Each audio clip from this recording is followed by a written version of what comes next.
What's up, everybody? Welcome to the Mr. Straight Facts Show. So we're going to get right in on this.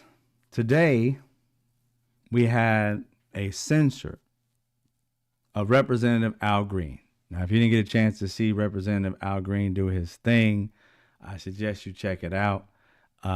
He stood up, held his cane up, and said, you do not have a mandate. You do not have a mandate on Medicare, on cutting Medicare or Medicaid. And he does not. There is no one that wants to cut that for our senior citizens, for our military men and women, for those who are disabled. Nobody's trying to cut that. None whatsoever. It is always Republicans trying to cut something so that they can take that money and put it in their own pocket. Pure greed is the only reason they're doing this. Pure greed. Now, for my own purposes, because I want to put people on blast who do things wrong. Now, the remaining Democrats either didn't or voted that they're not to censure him, or they said, they did a no vote, which basically said, we're not for him, we're not against him, we're just going to stay neutral. Don't like y'all either. Because if anything, we need to stick together. As a lifelong Democrat, I do not like the Democrats right now. I'm going to give it 100. I do not like y'all. Why? Because you're feckless. You're weak. You continue to do the same things and expect a different outcome. Insane. Continue doing things as usual and think you're going to win something, or you're going to win over a few of the Republicans so you can possibly get something that you want done. Nobody's saying that you shouldn't try to stop doing that, but it's like a 99.999999%. You're not getting any of them to do anything publicly. They may say something to you in person, but in front of the cameras, And that kills me too. I've seen on news media and different things where people will say, well, they said this to me behind the scenes, but they won't do it in front of the scene, in front of the camera. Then I don't give a fuck. Why should I care what they're saying to you behind the scenes? Keep that to yourself, because they kept it just to you to begin with. Why the hell do I need to know it? Why do I need to know they did something nice to you behind the scenes when they treat you like shit in front of the camera? We just need to know the part in which they really are shitty people in the public eye. Behind the scenes, I don't want to know any of this stuff. Oh, he came and gave me a birthday cake. I don't care about this shit. To me, that just seems like both of y'all are shady in front of the cameras. And behind the scenes, y'all just homies. And so we're all fighting for the right things and the wrong things.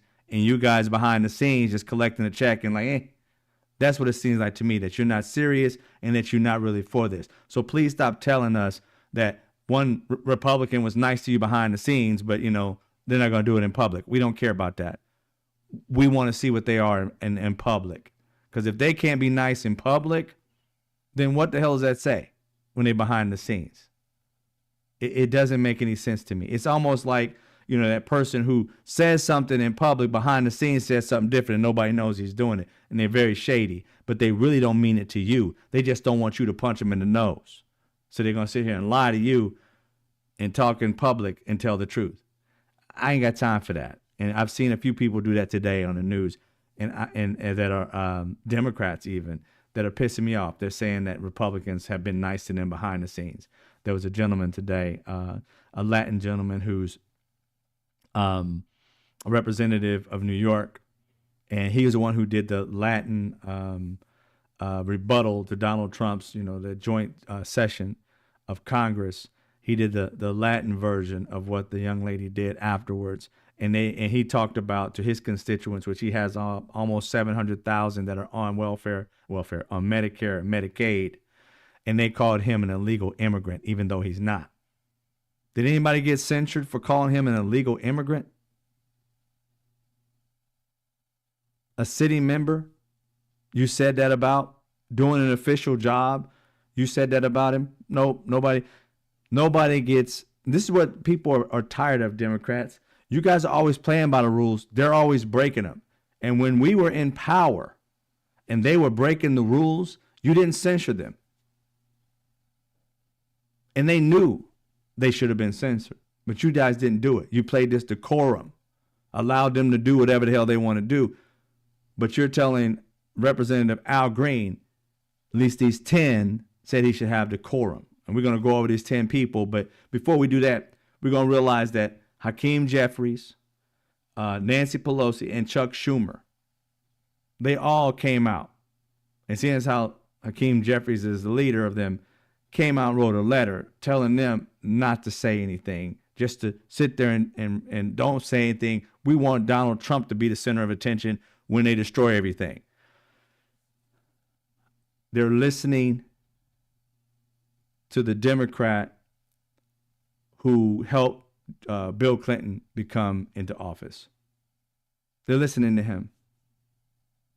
He's the one that told them, be quiet, sit down, chill, relax, and let it go. Let them destroy the damn country, and then we'll come in and win the election. Let me tell you something, Democrats. No, the fuck you won't. You're not going to win the election that way. James Carville is wrong. He is 100% wrong. The electorate has changed from 1990. See, 1990, you guys didn't like each other, but you could actually have some kind of decorum in a sense where you agree to disagree and move forward and vote. No, these people are not like that. But you guys think you're going against those type of people. You're not. And they keep telling you that for 10 years. How dense do you have to be to realize decorum went out the window 9 years ago? The way they treated President Biden when he had all these different speeches and State of the Unions. Disrespect. Hell, the way they treated President Obama, calling him a liar. Was the person censured? No. Got a little tap on the wrist. Nothing happened to him. But you censored Democrats with the quickness. With the quickness. They got to stay in line. Something's wrong here, Democrats. You're holding yourself to a standard that nobody else is being held to. And it's crazy how this man stood up for his people, his constituents. None of them were pissed off at it, but you guys were. 10 of you were. But the rest of you were too. Because you guys didn't try to whip up nothing and tell everybody don't censor him, don't even fall for it, don't censor him. None of y'all came to his aid, leadership, to say, whip it up and say, hey, look, don't none of y'all vote for that. Don't none of y'all vote with Republicans. We're not showing them any kind of, we're actually a solid group right here. We're going to stay solid. Everybody vote one way. Nope, didn't whip it at all. Just left him out on an island by himself. He voted like he didn't even vote. He just said like he did a non-vote. Because, again, a person with integrity, I'm not going to try and, skew it. I'm ready for whatever punishment I get. This is called good trouble. This is John Lewis, 100%. Good trouble. And what did you guys do? Just slap John in the face. Just literally said, no, to hell with you. You're in the grave now. We don't believe in the good trouble anymore, Mr. Lewis. We don't believe in that. That died with you. None of you stood up. Well, you didn't really stand up for him. You just said you didn't vote. You voted not to have him censored. But I didn't hear any voices saying he did the right thing. Even though I did see people go down to the floor and start singing and things of that nature, and that was respectful. But the night of, y'all should have walked out and did that. The night of was a bigger statement to have. You guys are always behind the ball. You're never in front of it. You've been trying to catch up for the past 10 years, and you've been behind every time. And no matter how many times the citizens scream at y'all to do something, y'all keep playing it the same way. Nobody's asking you to go out there and fight nobody like they do in the UK. We ain't asking y'all to throw a chair at nobody. We're asking you to say something disrespectful. The same way that man sat there and called Elizabeth Warren Pocahontas. Not only was it racist, it was highly disrespectful, and you guys just sit there and take it. He calls people names on the regular. Y'all just sit there. We're just going to let him. No, they love that stuff. They champion him to do it. When he does it, they clap. They laugh. They enjoy it.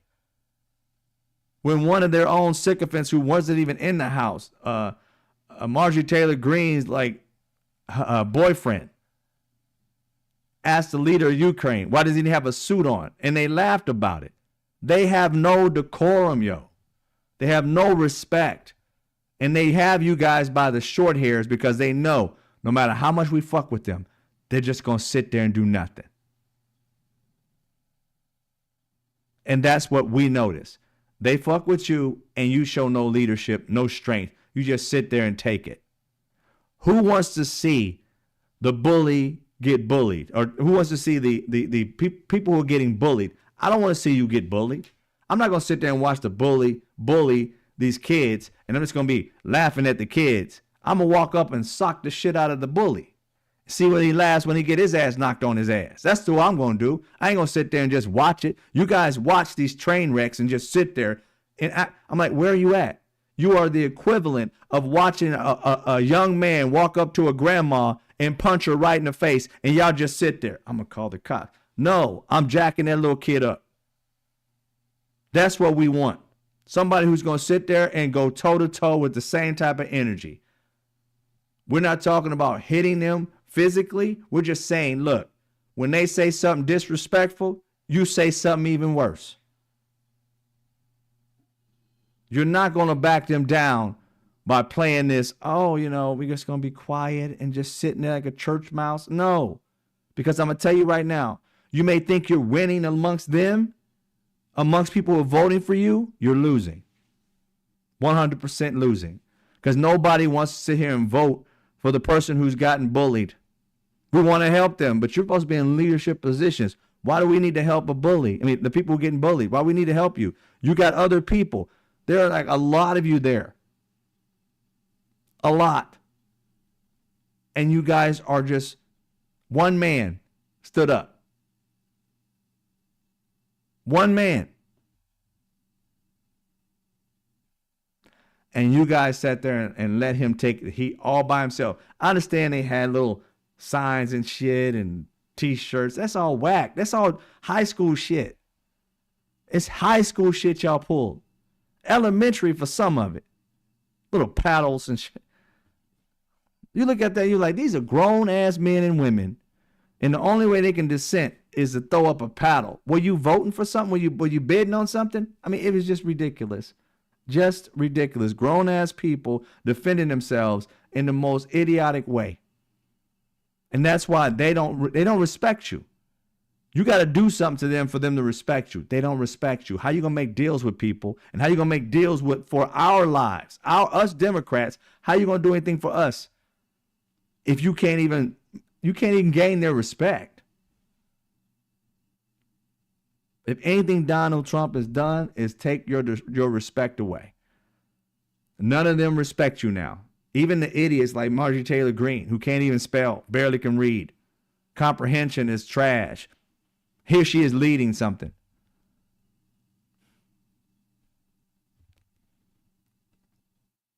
She should have been voted out. But no, they love the fact that she brings all this angst to you guys, and all you can do is, just sit there. The only person who got back at her is Jasmine Crockett. Bleach blonde, bad built, butch body.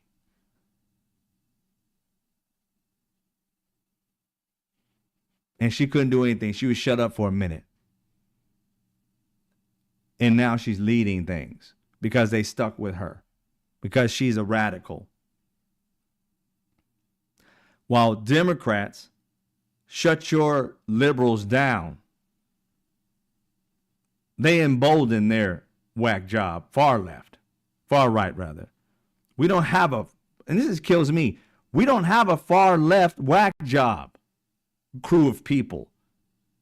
They try to equate the two, but AOC is not like MTG. Nowhere near. You're talking about liberal, sane, whatever she is. She's not conservative, batshit crazy. They're not the same. There is no extreme on the far left like them. There's no equivalent to that. That's too far out on the right side. And they're always trying to destroy people's lives just so they can make money. When you talk about what the extreme is on the left, they want to help people. They want to get rid of poverty. They want to figure out ways to give everybody health care. That's supposed to be batshit crazy. Doing what other countries can do and somehow be successful at it. We're supposed to be the greatest country in the world and we can't pull it off. We're supposed to be the richest country in the world and we can't pull it off. Give me a break. We can't pull it off. We don't want to because we're filled with greed. Greed is the number one thing. There are 10 Democrats that threw Representative Al Green under the bus. I didn't think not one of them would vote to have him censured. And when I seen that number tick up and I saw it get to 9, I was like, say what? Who are these 9?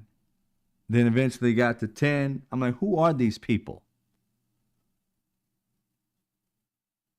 Then we got these people. We're going to go with it one by one here.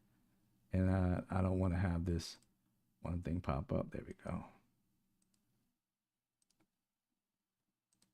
Here they are. Here they are. Front and center. Now, I'm going to mess up that first guy's name because I thought it was a woman. Because it says Amy Berra. It may be Ami Berra. He's in California, 6th District. Then you got Ed Case, Hawaii, District number 1. Jim Costa, California, District 21. Laura Gillen from New York, District 4. Jim Himes, I've seen him many a times. Connecticut, District 4. Chrissy Houlihan, she's in Pennsylvania, District 6. Jared Moskowitz, Florida, District 23. Marie Glusenkamp Perez, Washington, District 3. Tom Swazi, I'm guessing how you're saying Swazi, New York, District 3. They voted to censor him. And you know what trips me out is Jared Moskowitz. He trips me out the most. This is the man that called Jim, the guy who was the head of the committee and of the Republican committee trying to get Biden. He called him all kinds of names. All kinds of names when they were having those investigations. And he didn't get censored for calling him out of his name while he was there. Not even once did they even mention it. He used to always make him look stupid and would call him names. I always challenged him. Now, I liked it. But I looked at it like, okay, he's going at him. That's what I want, that kind of strength. And you telling me a man who just stood up and said, you did not get a mandate? You did not get a mandate. He didn't call the man a name. He didn't even disrespect the man by calling him anything other than Mr. President. You did not get a mandate. Here you are in congressional meetings talking disrespectful. And out of nowhere, this man stands up. It's contradictory. You were never offered a censor for doing what you did. Nor did you think you even deserved one. But you thought he deserved one, and I don't understand why. These people should be made to understand, let the Democratic Party, where they're at, understand why the only person who stood up for their rights, Medicare and Medicaid, was him. After he said what he said, you should have walked out if you believed in what he said. So you're telling me you believed in what Donald Trump was saying, more so you understand and believe what he was saying. This is a public square in which he should be able to say what he wanted to say, even if he's going to get censored for it. You guys should have had his back. Do you think that the Republicans would have had your back if you wanted to censor Marjorie Taylor Greene for what she did? She called him a liar multiple times. Lauren Boebert did the exact same thing. She came in there wearing a hat, not decorum. She came in there the other night, Tuesday night, wearing a red hat again. Did you censor her for that? Or did you offer up a censor for that? No, you allow them to do whatever the hell they want. And it seems to me you're scared of them. That's what it seems like to me. Seems like the Democrats are a bunch of punks. You're like, you're scared of them. You keep on shining this little turd up and trying to make it chocolate. It's not. It's still shit. There's nothing about what you guys did that showed any kind of strength. None whatsoever. Just sitting there. Then how do the people know what you believe in when you wouldn't go against the things that we didn't want? He was saying things that were lies. You guys just sat there. He was taking credit for shit he didn't even do. Just sat there. He marched out a kid with cancer, all while trying to take cancer away, cutting cancer investments into cancer research. I'm sitting there like, Lord, say something. No. So tell me, if he's feeding the world these lies, you're leaving it up to them to go do the homework to see if those lies are true or not. So what do you do for a living then? Because I thought it was your job to lead and to inform us of what you're doing for us. But you know the majority of people are not going to your town halls because it ain't number like a couple hundred people there, if that. And you're representing millions in some of your states. So how do the rest of those millions get to find out what the hell you're doing, Democrats? If it's not in front of a thing where everybody's watching, millions of people are watching, that's where your turn to be able to say something and do something, especially if it's going to mess with American lives dramatically. There are going to be elderly people that are going to lose their Medicare, Medicaid, and mentally ill people, and other people who are dealing with issues, no matter what it may be, diseases and things of that, diabetes, all that. These people are going to lose a lot, and y'all did nothing. Just going to sit there and just let him crash everything. So you mean to tell me you're going to show the rest of the Democrat in the world that you're going to allow this man to kill people who are on dialysis just so that you can prove that he was a piece of shit president? We already know people are going to die because of his stupid moves. We know people are going to lose jobs. We've seen that. But the point is, we can all just wait shit out. Hell, we should have a piece of your paycheck if we're just going to wait it out. We didn't send you there to wait it out. That's what we do. You're supposed to be doing something. It's your job to stand up and do something. And if you can't motivate the troops, then you already done lost the war. You wanted your people to sit there and just take it and look to the world, the masses, just a bunch of feckless shits. That's what you wanted to look to the rest of the world. You know what's so tripped? You know what's so tripped? And this is so true. It's going to mess with your head for a minute when I tell you. The leader of Ukraine, Zelensky, showed more guts and heart than the Democratic Party. When they went in on him, he stood there, he told you the facts, and then after that, he stood back and let you put your foot in your mouth. But he defended himself a few times, so he realized y'all wasn't going to let him speak. So he just sat there, looked at you, squared up. And when you were saying, I'm smart and all that shit like that, he said, he raised his eyebrow. More than enough words said by raising that eyebrow. Like, that's what he think. They trust me. They like me. Eyebrow said more than enough. He stood 10 toes down for what he believed in. And look, he went to other countries to like a freaking hero's welcome. American citizens were literally like, Zelensky. Fuck Donald Trump. Zelensky. Then guess what? Democrats had their chance. And guess what we're doing? Great job, Representative Al Green. The rest of y'all, what the fuck were y'all doing? You didn't even show up to the damn game. You showed up, but it was just like a bunch of meat sitting in seats. You could have put a slab of beef in the seat. It would have done more. At least it probably would have slid down or something. It would have did more than you sitting there. Y'all shouldn't have got paid worth a damn that day. That day should have been like nobody get paid day. But Representative Al Green, y'all shouldn't have got a fucking dime that day. Americans should be able to take y'all checks away when y'all don't do shit. Y'all shouldn't get paid if you don't do no work.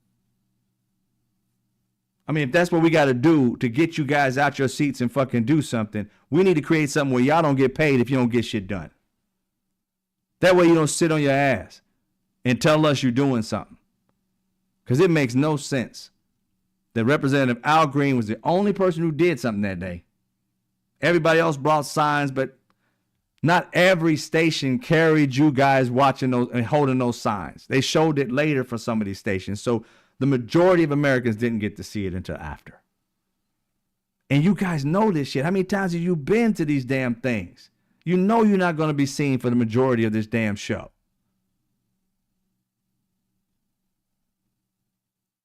Not unless you say something. Once he stood up, the cameras were all on the Democrats. That's what we're talking about. Steal this man's thunder. That's what pisses him off. That's what gets him flustered.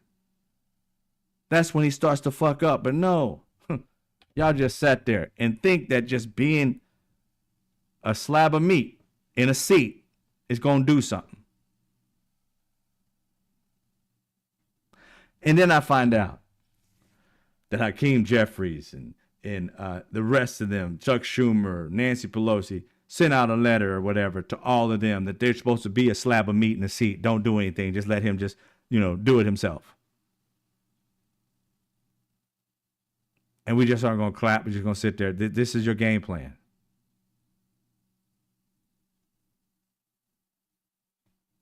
So Americans, we on social media, we're fighting harder than you guys are. That's sick. We don't get paid the fraction of what you guys. That means we care more about our country when we're getting paid nothing than you do when you're there getting paid $175,000. We care more. We're ready to fight. You're sitting on your ass collecting a check, talking about you ready to fight. Where you fighting at? Where you fighting at? I haven't gotten that feeling like yes from nobody but Al Green. Jasmine Crockett, when she said fuck Elon Musk, had much energy. AOC, when she educated and she talking back, when people talk shit to her, she talk right back and disses them that they can't come back. They just shut up. They even stop tweeting. Love it. The rest of y'all, feckless, sit around, do nothing. Do nothing. Just fall in line. You can't think on your own whatsoever. If you are going to fall in line behind this man, you might as well become a Republican. Let's get some Democrats in there that really want to do something for Americans. I understand that we didn't give you the power. Too many people voted the other way and gave it to this nut job. I understand that. I know you don't really have a lot of power, but what you do have is your mouth, your words, and that's what you can do. Why aren't you guys picketing?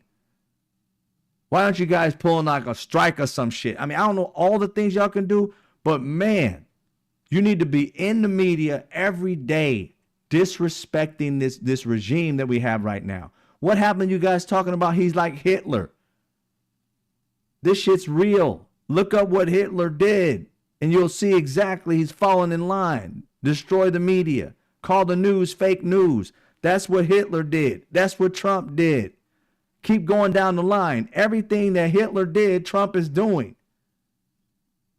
You guys stop talking about that because somebody on your side, I guess, told you to stop. I'm like, whoever that was, shut the fuck up and stop listening to him.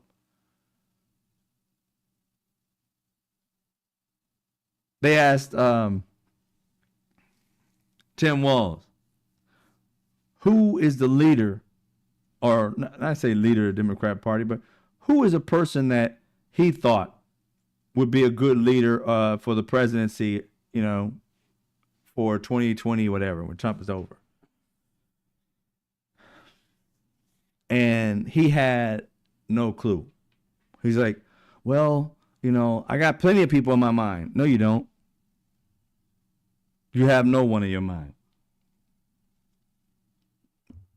Because the Tim Walz I knew automatically had, when we was voting for you, you always had the right words to say. Now, they got you by the short hairs. Please, Tim Walz, stop falling in line. Bro, please stop falling in line. What we did like about you is going to fall the fuck apart. Stop falling in line. You had the right thing when you said the other day that you need to be, the Democrat Party needs to be speaking to the Republicans who are pissed off at Donald Trump. You should dead up have Tim Walz go to those Republican areas with his little, what does he have? His tractor hat, whatever he has on, and his plaid shirt. Take his happy little country ass over to their little areas and their farms and talk to them mano a mano. You should have that right now. Yes, you should. But no, you're not doing that. You just sitting on your ass saying, we ain't gonna do nothing. We're just gonna let everybody go through pain. I understand black people want to do that. Shit. We voted. And they picked this shit. So we pissed off at them in the sense of people who voted that allowed Trump. If you didn't vote because you didn't like Kamala Harris, or you voted for Donald Trump because you didn't like her, or whatever the hell it is, you going through pain, that's on you. But when you're a representative and you're there, I understand they're going through pain. But you're a representative. You need to be saying this shit. It's like, we ain't doing nothing for y'all because you guys did that to yourself. Feel the pain. If that's what you want to do. But I don't think you can do that, because that's you're representing more than Democrats in the situation in your area if you do get elected. But the reality is, regardless, when that shit hits the fan, like what they're doing, you need to be right there. When they do something wrong, you need to be right there, all up in their face, telling everybody. And when Governor Walz, when those people are pissed off at Donald Trump and they're talking about shit that we wanted to offer them, but Donald Trump made them somehow believe that he was going to offer it and he didn't, you should be right there saying, hey, we wanted to do that. Remember? We wanted to do that. Now tell me what it is that you need and see what we can do if we get elected next time. You guys should be running these campaigns. But no, you're sitting on your ass waiting for everything to fall the fuck apart. Waiting for eggs to get up to $75 a dozen. You're waiting for gas to be up, enough that people got to take the bus to work, even though they may live 100 miles from their job. You guys are waiting until everything crashes. And guess what, Democrats? When it does, they're going to blame you. The Republicans are going to blame you. And because they're feckless, they're liars, they'll do whatever they can. They'll package it up so that somehow it looks like you are the one who fucked it up for them, the citizens. And because you did nothing, it's going to be easy to put you on that. They could have voted for us to bring the taxes down, even though the bill would have brought the taxes up. But they could have voted, and if we had put it in, the taxes would have went down. But if you voted for that, taxes would have went sky high for us and low for them. But they'll package it the opposite way. They don't deal with facts. So every time you guys think you're going to win with some kind of strategy, they already got a counter strategy for it. Their people believe whatever the hell they say. You can bring all the facts, and you're never good enough in being able to present them enough so that they're not so wonky that people can understand them.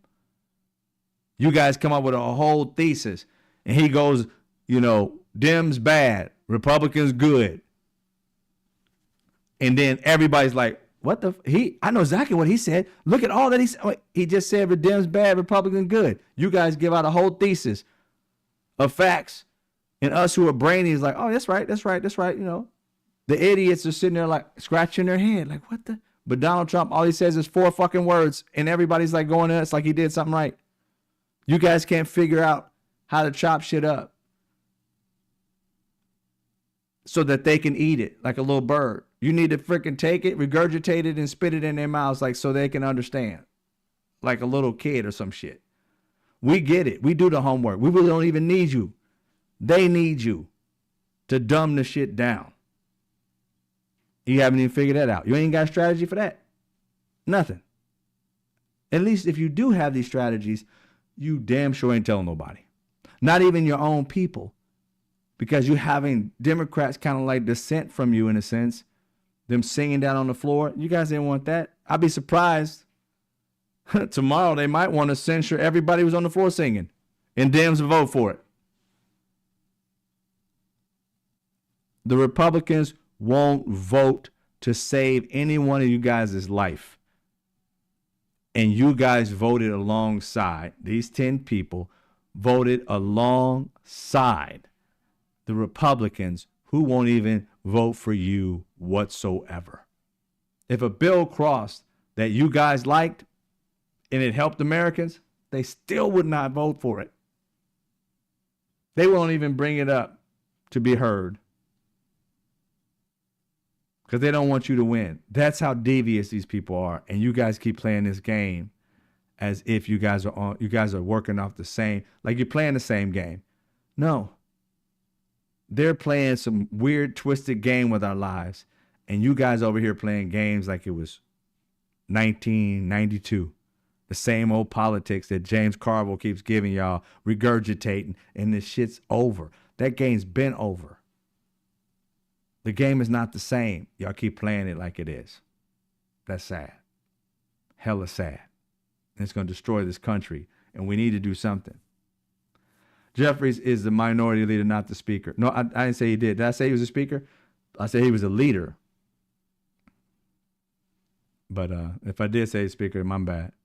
I was saying he was the leader of the Democrat Party. But that's what I'm saying. It's ridiculous.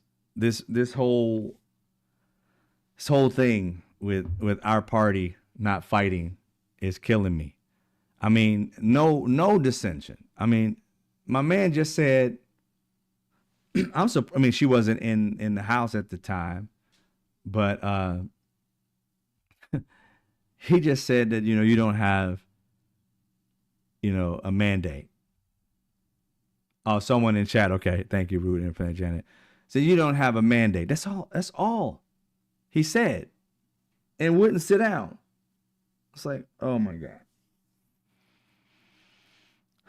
And the damn shoot themselves in the foot. 10 of them. You couldn't get Hakeem Jeffries. You couldn't get those 10 to just say no vote or whatever. They literally had to vote with the Republicans. And you didn't try to whip that at all. Just let it fly. So your strategy is to sit there and look weak to the majority of Americans. It's giving me you guys are, and I could be wrong, but this is what it feels like. It seems to me that you guys are playing this game for the wealthy people who, like maybe the millionaires and billionaires who vote for, who pay your fees and shit. I mean, who give you money. This seems like a billionaire's game. It seems like you're being told to just stay back and to F us, because I don't know of any Democrat that wanted you guys to act like you're acting. And that's just me. I don't see it throughout social media, white, black, Latin, professionals from the FBI that was on like different other stations, and clips I see from CNN, clips I see from MSNBC, ABC. Whenever they ask these questions, none of these people want their leadership to act like you're acting. So I'm like, who y'all taking your cues from? Are these the millionaires and billionaires who's going to get these tax cuts as this shit goes through, so you guys just shut the fuck up? Is that what it is? Because I don't see anybody on the Democratic Party side wanting to do what you're doing. People who were Democratic consultants, who used to consult you guys for presidents and stuff like that. Simone, she literally saying the same thing. You got Michael Steele saying the same thing. You got like people who are like CNN anchors and MSNBC anchors saying the same thing. Like, They bring on Hakeem Jeffries. He's like, what are you guys doing? Lawsuits, lawsuits, lawsuits, nothing. Who are you listening to? If you're not going to listen to your constituents, then why should we vote for you? If you're not going to address your constituents, talk about not going out, like the Republicans don't want to go out and speak at their constituents going to these town halls. Damn, y'all need to be having town halls yourself. Because I think you'll be afraid to do it because you know we're going to lighten to your ass and ask you to do something other than sit on your thumbs and collect the check. You're just as afraid as they are. Because you really don't have anything to offer us when you should offer us something. Right now, you don't even know who the leader is.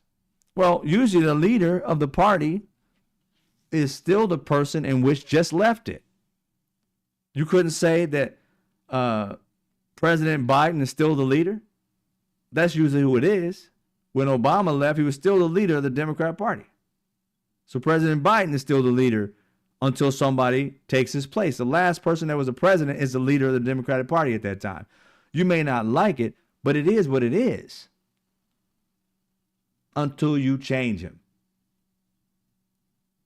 But you guys are sitting there just letting it go. And if you want to do that, he handed it over to Kamala Harris. So if he handed it over to her, she's the leader.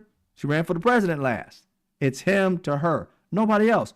You guys are acting like you don't want to be involved with none of them. And I'm like, wait a minute. They were just the president.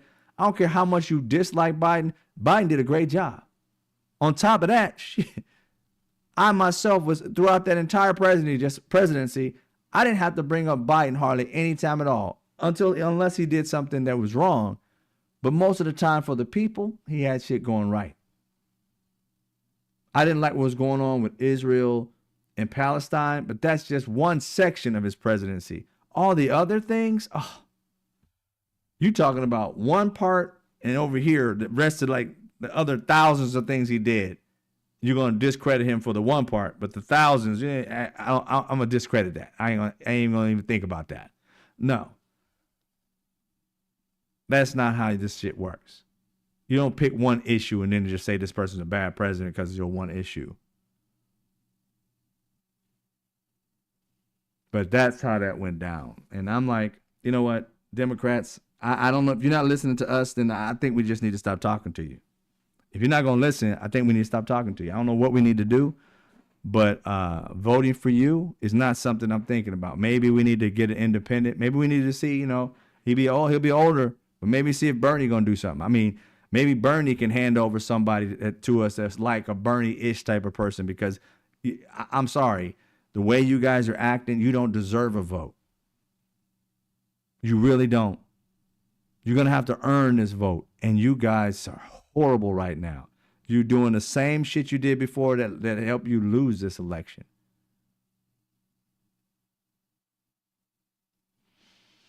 I just don't have faith in it.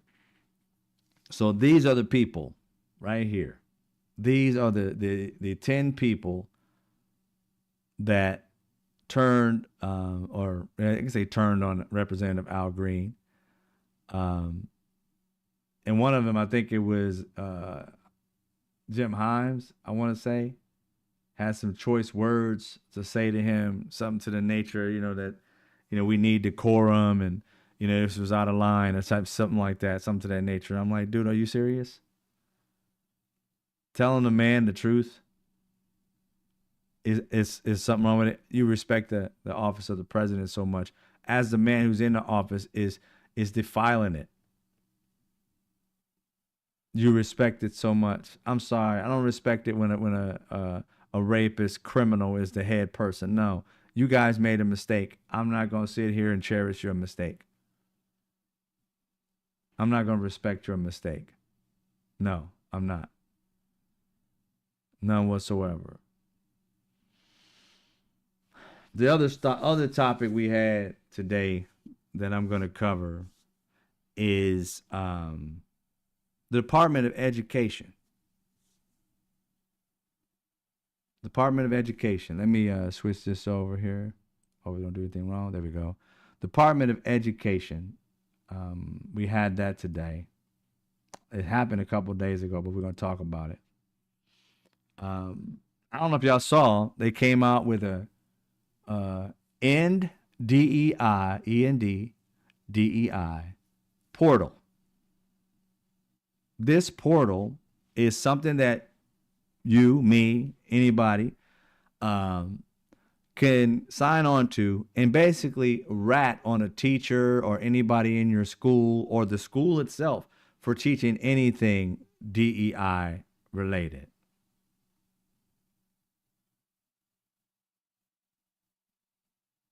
Do you understand? If you took it at face value, DEI, okay? Because we all know, if you know what they mean by DEI, we all know, maybe you don't know, but DEI is only talking about black people. That's what they really focus on. It's like the other N word. But let's just go off of what DEI really is as opposed to what they're using it as to try and change people's minds. DEI is diversity, equity, and inclusion. So if the school is teaching you about people who are in wheelchairs, somebody can report that. I don't feel comfortable hearing about people in wheelchairs. But they're right there. I mean, they're in school. We really have to build ramps for them so that they can. No, take the ramps down. They're going to have to get up the stairs like everybody else. Say what? DEI, okay. If there's too many female teachers, oh, it's not a merit. It's not meritocracy. We need to hire more white men. All the teachers there are white men. I mean, white women and people of color. I want my kids to be taught by white men. That's something they can come in and say, oh, seems like your practices are to hire DEI. How do you get that? Well, look, it's all women teaching. Never mind the fact that women teach more than men in history. Not maybe not in that school, but in history, women were, since the 1800s, women were mostly teachers than men. But that's neither here nor there. But a parent can literally say there's too many, women there when it's really black women that they're worried about. But there's too many. I want my kid to be taught by somebody else because that black teacher might teach them CRT. You mean black history? No, CRT. Critical race theory. And no matter how many times you tell them, your kid ain't being taught critical race theory. Critical race theory is only taught in law school. Timmy is too stupid to be in law school, so you don't have to worry about that ever. I mean, like ever. He ain't never going, so you ain't worried about it. Oh no, that's not what CRT is. Oh, so you're going to tell me what CRT is? That's what they're going to do. Tell you what it is. So an idiot is going to teach somebody who actually read what the fuck it is. And then as long as there's a bunch of idiots with the same dumbass ideology, it's a real thing now. They just manifested CRT into being black history. Even though it's not. This DEI portal is something that people can go and rat on other people. Well, let me give you a little inside, scoop on something like that. Being a person who, like I said, I told you, I learned to defend myself in many ways, and verbally is one. So, and also being antagonistic and doing, good trouble. Yeah, this portal shall close itself down. Once you find out about it, you might want to make a report on every, teacher that teaches your kid American history. Like whenever they say something like Christopher Columbus discovered America. Report that teacher. That's going, anytime they give you this fake history, report them and say, hey, my teacher is teaching me lies about American history. It's a DEI thing. They didn't earn these titles, but you're giving it to them. He didn't discover America. You're giving him a title. He did not earn it. Isn't that DEI? He didn't earn it? Exactly. So you should report that and see if they let go of that white teacher that's telling that history. when it should be given to someone else. The indigenous was already there. Oh, yeah. So when you start to like realize that they're shooting themselves in the foot and start inundating this system with a bunch of the truth and saying that you don't want your kid taught fake history. I don't want CRT taught in my school. You know, that history that says that white people did everything, and then you just talk about slavery and Martin Luther King for black history. Yeah, we don't want that in the schools. We want the real history, and we don't want this fake shit y'all been making. When you say the Statue of Liberty is about bring me your whatever yearning free, that's bullshit. It was about the end of slavery. I want to talk about that. I don't want my kids learning about this immigrant BS you guys made up. We want to know the true history of that. Let's do that. How about we write you guys up every time? Inundate the hell out of that system. Because, see, they use this so that parents can say they don't want their kids learning about black people and people of color. They just want to hear about the whitewashed part of history. Well, whitewashing something is a part of DEI. You're trying to include yourself into history when you didn't earn it. Yeah. Use their own shit against them. Report about 100 times a day if you can. Their system will crash because they ain't going to be able to hold that. That's one thing we can do, is destroy something that's meant to destroy us, because it really is. What they're doing is highly illegal, to be honest. It wasn't so much when they first did it with the United Daughters of the Confederation, right? That was the first time they did this. Now it's the Moms of Liberty, nothing but a bastard child of the United Daughters of Confederacy. They're just a bastard child of that. They're doing the exact same thing. They didn't even change the playbook. It's the exact same playbook. Don't believe me? Go do your history. You'll believe me then. Somebody said Don Goldman for president. Well, you get Don Goldman. Goldman didn't report nobody did it, because if he did, let me see. Goldman. No, he did. I don't know where Don Goldman came from out of nowhere there, Patricia. But anyway, so I wanted to go a little bit over the Department of Education. All throughout the day, you know, people have been saying the Department of Education was created by Jimmy Carter, President Jimmy Carter. And that's partially true. That's partially true. The Department of Education was created actually by President Andrew Johnson in 1867. Now, it had a different role, and it wasn't there to create any kind of policies or anything of that nature. It was really created at the very beginning to just monitor schools and how education was actually going. They were there to collect and like analyze, the educational data, right? They weren't overseeing education policy at that time. They were just monitoring it. And that's a part under that one. That's a part where the Daughters of the Confederation, or the Confederacy rather, they were the ones not under this particular plan, because this was the government thing. They were doing it under state stuff, right? And so they had power within the government and the state government, allowing them to go into the schools to whitewash history so that people would think that the history that they put in there, that these white men and women of the past during Civil War were fighting for states' rights. They just stopped it right there. States' rights. But they didn't finish it off. But they just took the first part of the sentence. This is how maniacal and evil these people are. States' rights to do what? See, they stopped at the states' rights so that people can have this like, even black people to this day who live in the South are like, it's states' rights. I'm like, you're an idiot.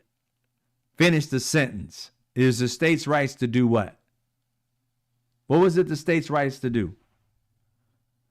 Not to take care of your own schools, and not to, build your own streets. No, it was the states' rights to own slaves. That's what it was for. But they stopped with states' rights. So whenever you hear states' rights, just understand it has a racist undertone. It literally means they don't want to share with any other race. They just want to empower white people. Whenever they say states' rights, It's empowering white people. That's all it means. And what kills me is that racist white people can come up with a term that's even ours, like woke, and say it over and over again. And you got regular white people and black people saying woke and shit. You'd be like, in the wrong way. These people have been saying for hundreds of years states' rights. And somehow the Democrat Party can't just make that what it really is. States' rights is about racism. It's literally about having power over any other race, giving white people their power back. That's all it means. It does not mean something about your state. It means white people want to have control, and everybody in that state should listen to the white people in that state and no one else. That's all it's ever meant. So when people say states' rights, they're not talking about something in your state that you can do. You know, I could put a park bench here. Nah, never has been about that. Don't believe me? Go back to the Southern strategy, where they used to use busing. Busing was another way to say N-word. Just like woke is another way to say N-word. They keep the same game plan. And it kills me that people aren't educated enough to see these people keep doing the exact same thing over and over and over again. They wait a decade because they wait for people to get dumb, because they do it on purpose, not to educate people. They whitewash the education. The next generation that comes in, they try the exact same shit they tried 20 or 30 years ago, and everybody falls for this shit because it has a different term to it than what we learned back in the day, but it has the exact same structure. If you don't know the game plan, all I got to do is change the name and do it again to the exact same core of people. They've done it to every culture. They've done it to every class. And when you see it, it pisses you off when you're trying to tell people, look, when they're talking about Department of Education and DEI, trust and believe, they're not talking about anything else but black folks not getting the opportunity and only white folks getting the opportunity. White folks get to determine what education you get, and you have no say-so in the matter. It's our choice what you should learn, what you should read, what school you should go to, or whether or not we should fund your school or not. We just want the states to do it. We want the rich people in each state to determine what your child gets to learn. And that's only going to be white-centric information. And the government, which is the Department of Education, the part where Jimmy Carter created, which was in 1979, that's when it started to be like a cabinet-level Department of Education, in which they did start to create like policies and certain things. It didn't go into operation until 1980, though. So that is how President Jimmy Carter became the creator of that Department of Education. And you ask yourself, why do they want to get rid of the Department of Education? Again, you have to understand what the Department of Education does. And we're going to go over everything it does. I'm going to go through the bullet points. I'm going to read some of it, just give you some better understanding, because I get tired of people just throwing out stuff out there but not really explaining it, okay? What we learned so far, 67, Department of Education was created by President Andrew Johnson. 1979, President Jimmy Carter created the cabinet level. That first one was just to take in data to see how smart or stupid we are and stuff of that nature, but not create policy. The second one in 1979, that one was created so they could create policy to help people in different ways. And we're going to go over exactly what it was meant to do. What I've heard on the news today and all over the place and people talking about it, that is one faction of what this company thing. Because I seen one guy say, well, it was really meant for these people who are really sick and,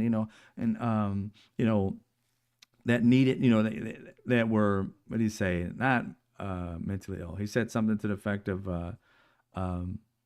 people who have issues and stuff like that, special education people. It was kind of help the special education people. There's a lot that they don't get with the regular school. And so it helped make sure. I'm like, nah, that ain't it, bro. That was one section of it. And that wasn't the first one they even thought about when that whole process came. But regardless, we're going to go over them, what happened from 1979. And I'm going to read some of this. It says, in 1979, the newly created Department of Education took over responsibilities that were previously managed by the Department of Health, Education, and Welfare.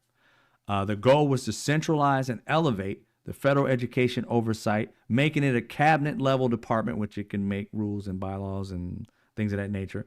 But the state still controlled their area. This was more like a situation where you wanted to have a policy for everybody to kind of follow if you're going to receive federal funding, so that the core education of all students would almost all be the same.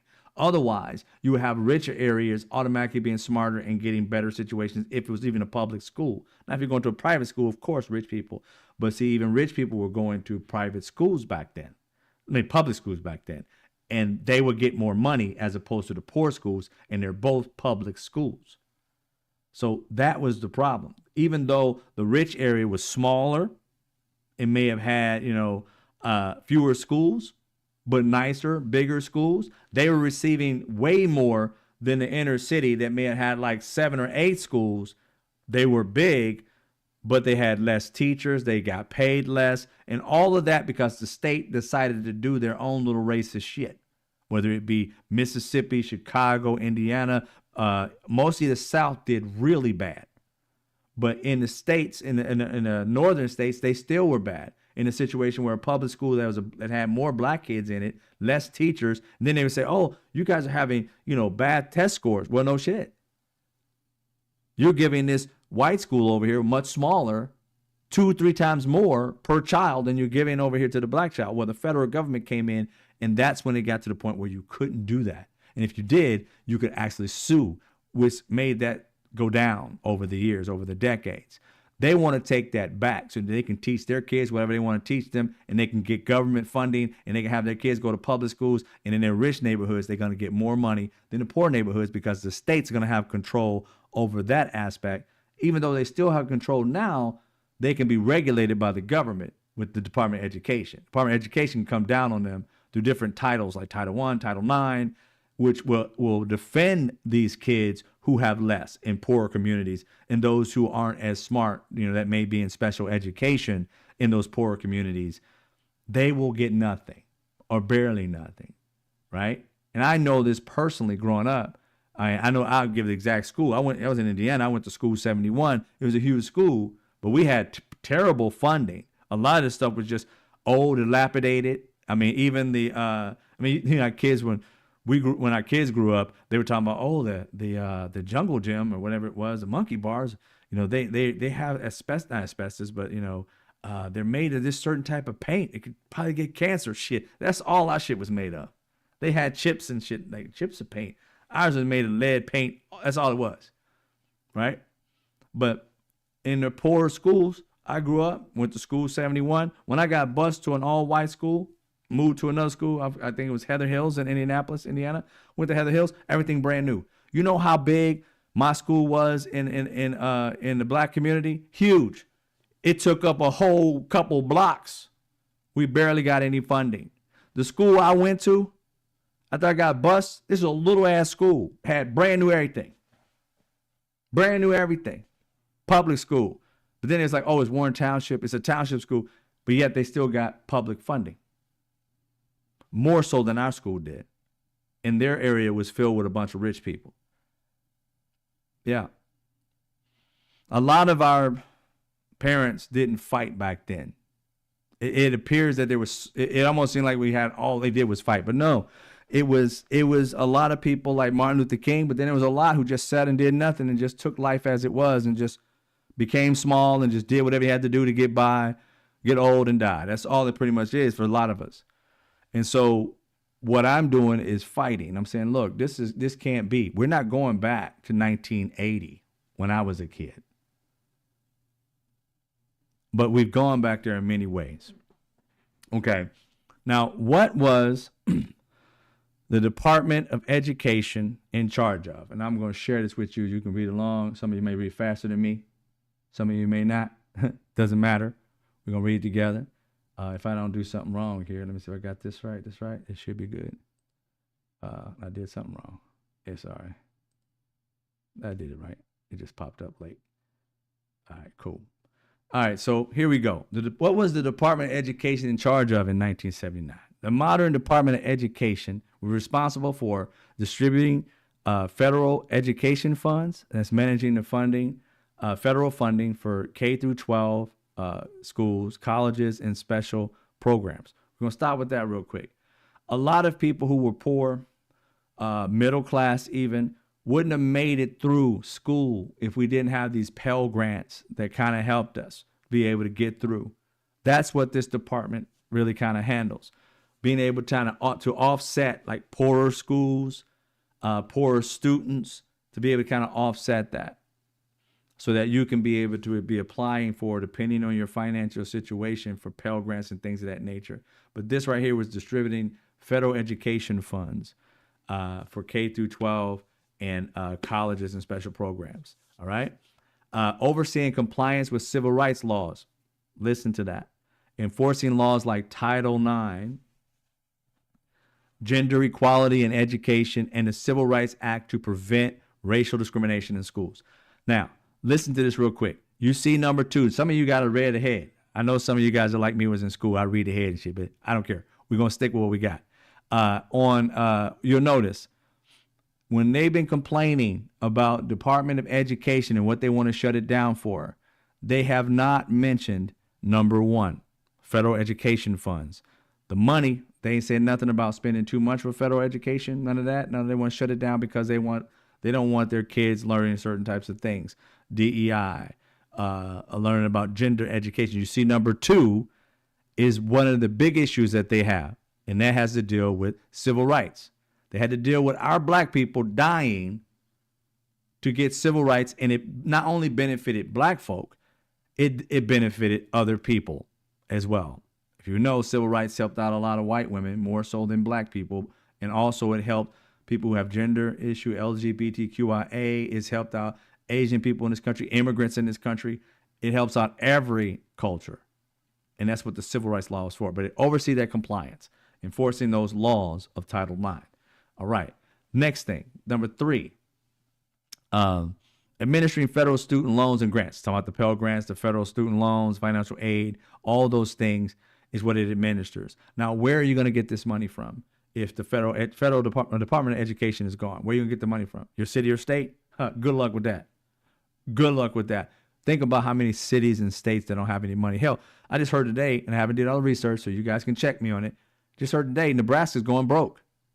So if you're going to go to University of Nebraska, how are you going to get money from the government, from the state government, to get you a Pell Grant or a federal or a state loan? Because they're going to get rid of the whole department. Federal student loans gone. Financial aid, how are you going to get that? The whole state going bankrupt. A city or whatever it is, going bankrupt. All right, that's number 3. Number 4, collecting and analyzing education data, researching and reporting on national education trends. That is a part of the original 1867 fund that was part of the education, Department of Education that President Andrew Johnson created. That's pretty much all it was, collecting data, right? So it's still into this one right here. It kind of melded together. So it's still, as you can tell, it just moved from one department to the next. So that's what that is. Number 5, developing national education policies, setting federal guidelines for education. Those states retain control over their own school systems. See, Donald Trump is out here lying and telling people the reason why they want to do this because the states want to be able to control their own school system. Within the Department of Education, they already control their own school system. So we know they're lying about that. They already have control over it. What they want to have control over is the federal aspect, which forces them to treat everybody fairly or be forced with fines, being sued, or lose their funding. You got to understand something. If you're going to cut down the Department of Education, where are these schools going to get their funding from? They're not going to get rid of the funding, y'all. They want to get rid of this whole department, I promise you, just so that they can just incorporate the funding. And then the states will decide what they want to do with the funding. And these rules won't be there to protect your black child or your Latin child if they go to a school in your community. All they're doing is reversing the busing. That's all they're doing. These people hate so much that they're literally out here trying to destroy lives. They're trying to go backwards to when people's lives were just uprooted. They had no way of finding careers. They could only find jobs. They're literally trying to make the poor stay poor, the middle class go back to being poor. They don't want you to ever reach any level of wealth if you're trying to take the basics, education out of people's mouths so they can't put food on their tables and have a career based off the fact that their parents may have came here as immigrants, their parents may be poor, and they don't get these opportunities because, hey, your mom and dad, they got the short end of the stick, so you're going to have the short end of the stick too. Instead of giving them opportunities with Pell Grants, with loans and financial aid, they want to give that to their kids, not yours. And that crosses racial lines. It crosses actual lines of your economics, of your status in this country. So poor white people, poor Latin people, black, Asian, all of y'all, just watch out. Those people, even if you're trying to be, white centric and try to be like, the white powerish, get close to those people and you don't care about anybody else in your own race, they're still going to do it to you if you're not at the status. They're messing with race and status and sex. Women are going to be treated differently. They already are. But they're trying to take it back where you get treated worse than you've been treated now. You think once they talk about taking away the 19th Amendment where you can't vote, you think they ain't going to try and take it back to the point where you stay home barefoot and pregnant? I mean, if you've been listening to some of these Republicans when they were running for office, that's exactly what they want to do. They want to take your vote away. Only one person in the House can vote, and that's the man in the House. And that man has to own property. So then it's going to be what? Black men, Latin men, Asian men. If you are poor and don't own a house and live in an apartment, you can't vote. The rich class gets to determine what the hell we do. Think about it for a second. That's what they want to do. Why do you think corporations are buying up homes so that you can't even afford them? Because once they do, they're not going to sell them to you. You can't own a house. If you can't own a house, that means you can't vote. That means they stay in power forever. These people are maniacal, evil, and you guys keep playing with this shit as if we're just making shit up. Pay attention. Why are corporations buying up homes? And so many families out there who have saved their entire lives, ready to buy homes, the corporations be buying it up under them for cash. They don't want you guys to vote. They want to stay in power. Why do you think they're taking everything away? They're trying to make it so that only that one person in the household that owns a house can vote. It's classism. Classism, racism, sexism, xenophobia. It is so insane. I mean, why hate so much on people? What are you afraid of? Let people live. But this is, I say that we have got you got to have a concerted effort to get them out of power. I don't know what it is we got to do, but we got to do something to get them out of power. These like racist white men are trying to destroy life for everybody, even white women. And we're sitting here just, many of us are voting, but the ones who are just stuck in that trap don't see it. And if they do see it, they condone it, I'm guessing. It's insane. All right. I think we said develop education policies so that we can retain control of their own schools. Yeah, that's right. Number 6, that is supporting special education. Now, that is what one person said today. He said, this is what it's all about. You notice it's number 6. It's not the first thing that it was about. None whatsoever. Implementing and funding special education programs through IDEA, Individuals with Disabilities Education Act. That is a part of it. Not saying it's a minor part of it, but it is a part of it. But there's so much more, right? And number 7, overseeing vocational and adult education, supporting workforce training and adult education programs. Okay. Now, that right there is what the Department of Education does since 1979. 1867, it only did number 4. It does those 7 now. Now, ask yourself, they've only been talking about DEI. Diversity, equity, and inclusion. Number 7 has nothing to do with diversity, equity, and inclusion. It's adults, so adult education. It's just education to any adult. Special education, that's a part of DEI. National education policies, nope. Collecting data, nope. Federal loans, doesn't say who was going to give it to, so it doesn't matter. It has nothing to do with that. And well, I guess if you're poor and everything like that, and you're going to get Pell Grants, let's just say yes. And there can be people of color, but that's class as well. But then you look at the civil rights laws and the distribution of financial education funds. Number 2 is a major thing. That is the major thing out of all of those that DEI is after. Why do I say this? Because throughout his whole campaign, all they did was talk about CRT until they got tired of saying CRT and it was getting old, and they went after DEI. CRT was talking about education of Black Americans and the world about the true history of Black people in this country. You've been on TikTok, you would have noticed it all kind of started with TikTok over COVID, right? It became a big thing where I was doing it at first. My thing was I was Black Brilliance on the B side. Mine was all about educating about Black brilliant people in American history that you may never heard of before. It was like a cathartic thing. It was like, for me, I'm like, wow, I can't believe we did this, we did that. I wasn't taught this in school. The little things that I did know before I started learning and educating myself and talking to experts and things of that nature, I took it upon myself to know. It was just amazing. And I mean, I shed tears on some of it when I first did it. And I was like 49 years old, the first when I seen it.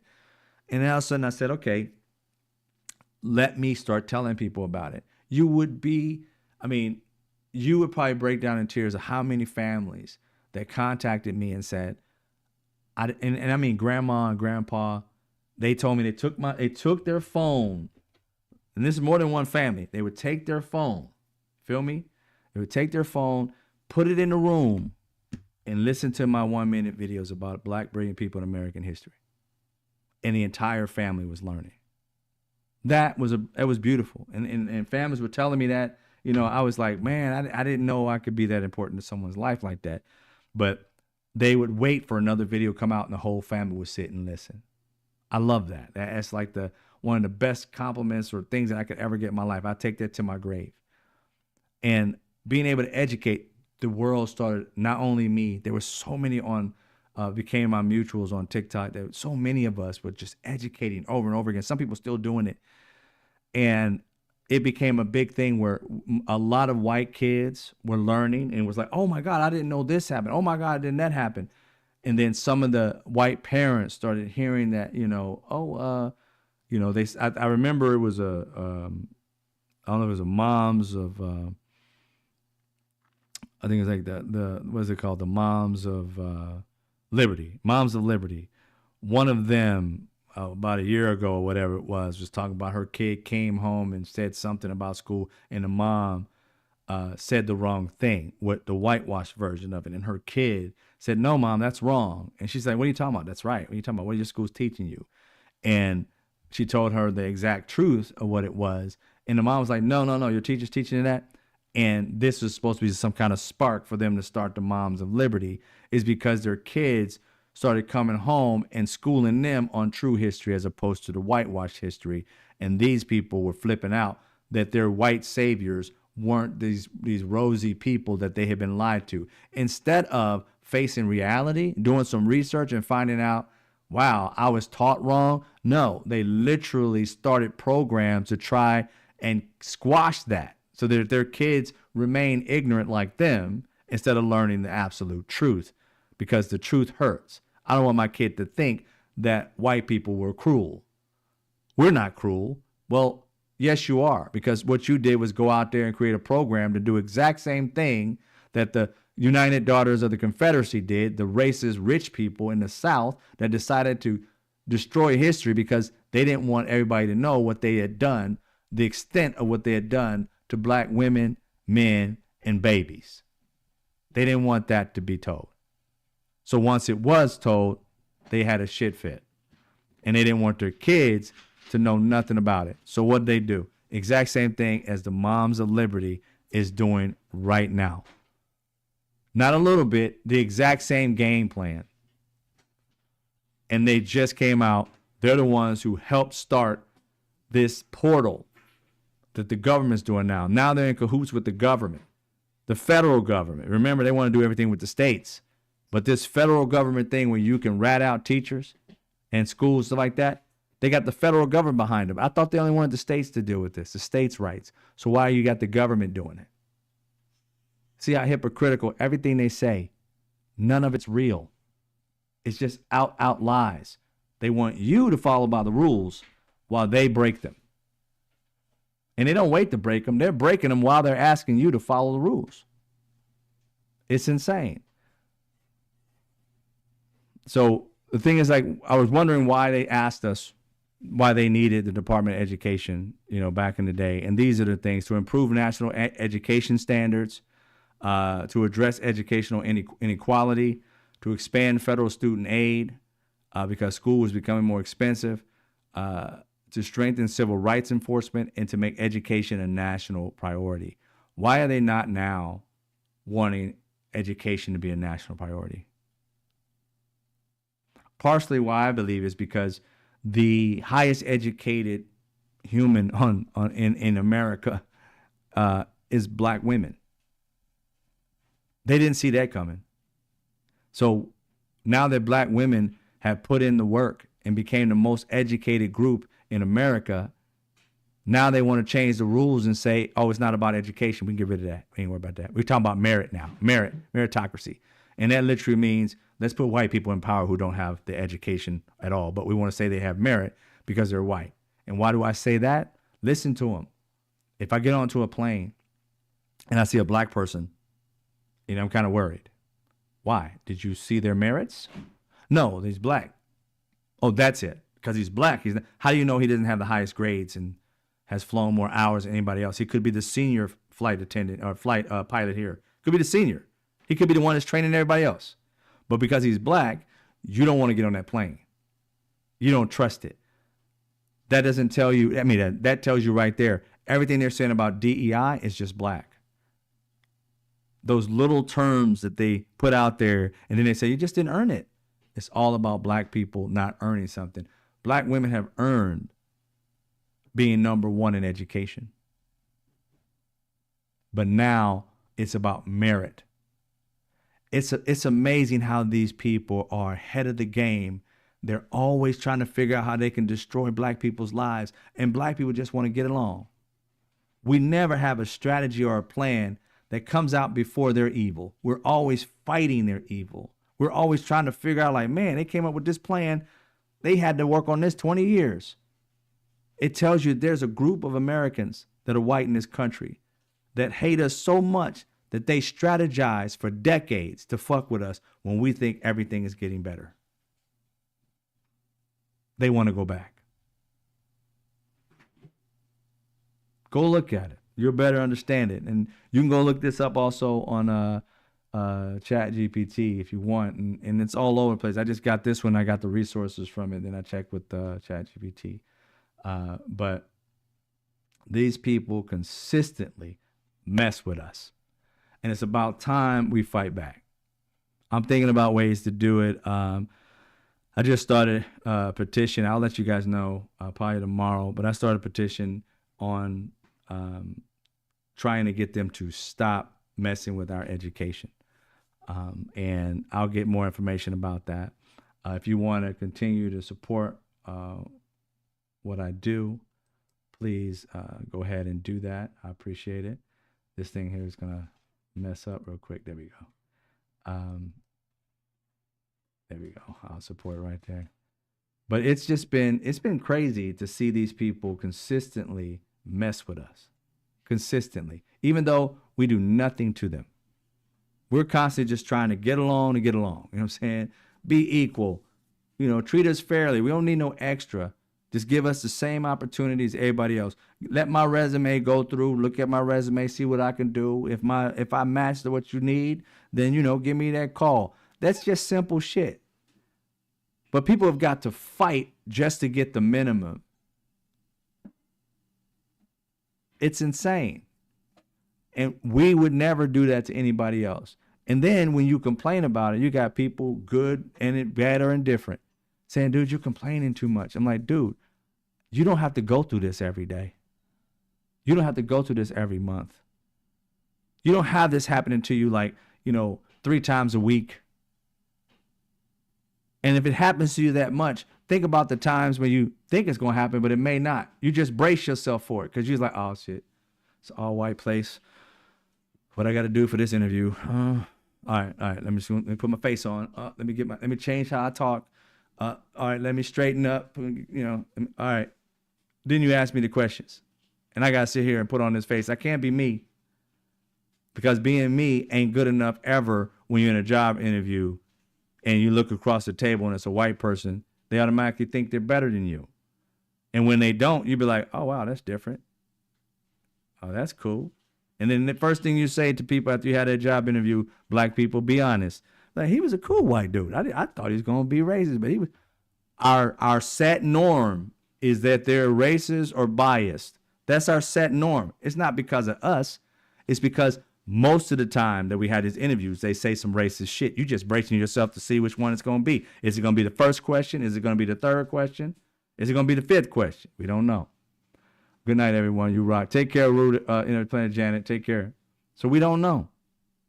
But whatever it is, we got to say to ourselves, you know what? We got to continue to fight. Fight back.